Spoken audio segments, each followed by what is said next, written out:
አሰላሙ አለይኩም ወራህመቱላሂ ወበረካቱ። ሰላም ወደ ቻናሌ ቤተሰቦች እንዴት ናችሁ? ያለው አልሐምዱሊላህ ሰላም ነኝ። ዛሬ ደሴ አርፍጄ መጥቻለሁ።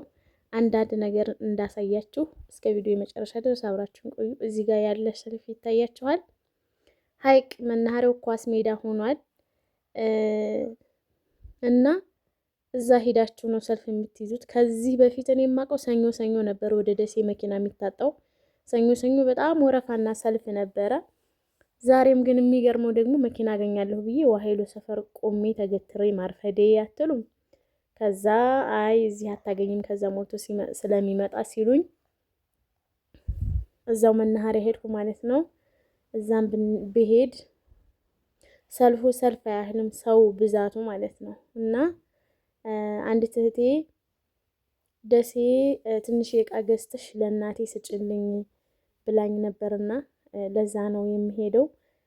አንዳንድ ነገር እንደዚህ ማሳያችሁ ይሆናል። መንገድም ላይ ሲሄድ እንደዚሁ ቪዲዮ ቀርጻለሁ። አሁን ከሀይቅ ተነስተን ወደ ደሴ እየገባን ነው ማለት ነው። ልንገባ ትንሽ ነው የቀረን። ይዋት እንግዲህ ደሴ ይችን ትመስላለች። ከተመቸኝ አንዳንድ እቃ ማሳያችሁ ይሆናል። ምናልባት ከተመቸኝ ማለት ነው።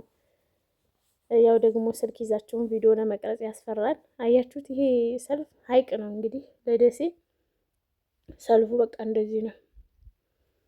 እና በዚህ መልኩ ተሰልፈን አርፍደን ወረፋችን ሲደርስ ሄደናል ወደ ደሴ። ደሴ ሂጄ ያው እናቷ አልመጡልኝም ነበር ቶሎ።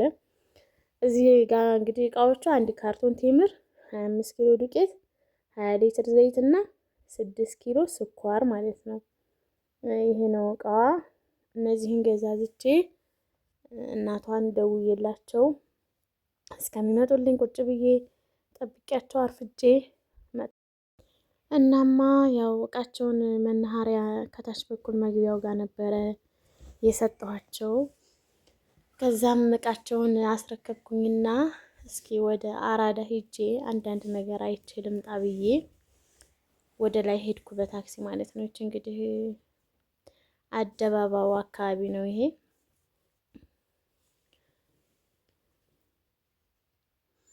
እና ቪዲዮ ቀርጻለሁ ብዬ ነበር አልተመቸኝም። ሌባውን ደግሞ ያስፈራል። ስልኬን ቢሰርቁኝ ብዬ እናቴ ፈራሁ። እና ይሄ ወደ አራዳ መሄጃ መንገዱ ላይ ምናምን ነው እንደምታዩት። አንዳንድ እቃዎች ምናምን አሉ። ሰው በጣም ይበዛል ብታዩ ማለት ነው። እና ያው ቪዲዮ ለመቅረጽ ያስፈራል። ሌባውም ስለሚያስፈራ ያን ያክል ቪዲዮ አልቀረጽኩም። እና አልፌ ሄጄ አራዳ ወደ ውስጥ የሆነ ልብስ ቤቶች ምናምን አሉ። አያችኋት? እቺ ሞሰብ ወርቅ እንዴት እንደምታምር ወደ ውስጥ ገብቼ ነበር ግን ተመለስኩኝ ማለት ነው። እና ተመልሼ አያችሁት? የጣኑ ምናምን በጣም የሚያምረው ብቻ ትንሽ ዞር ዞር ብዬ ያን ያክልም አልቆየሁም። ልጅ የከሰዓት ተማሪ ነበር እደርስለታለሁ ብዬ ጎረቤት አስቀምጨው ሂጄ ግን አልደረስኩለትም። ሄዶ ነው ያገኘሁት። እቺን ጋቻ ገዛሁ። እቺን ስንት ብር መሰላችሁ የገዛኋት? 350 ብር። ከዛ በኋላ እንደዚህ ዞር ዞር ብዬ አንዳንድ ነገር ካየሁ በኋላ ጉዞ ወደ ሀይቅ ቤቴ ልመለስ ነው።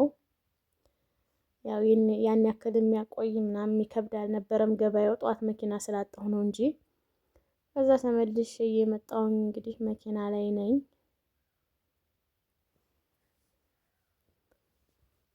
ከዛ መጣሁኝ ቤቴ ደረስኩኝ።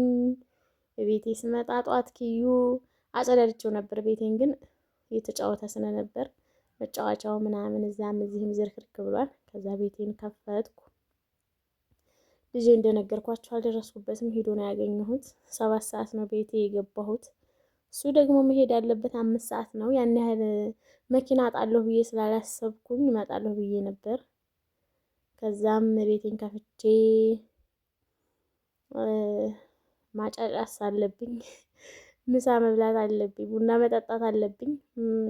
ደክሞኛል እውነት ለመናገር ብቻ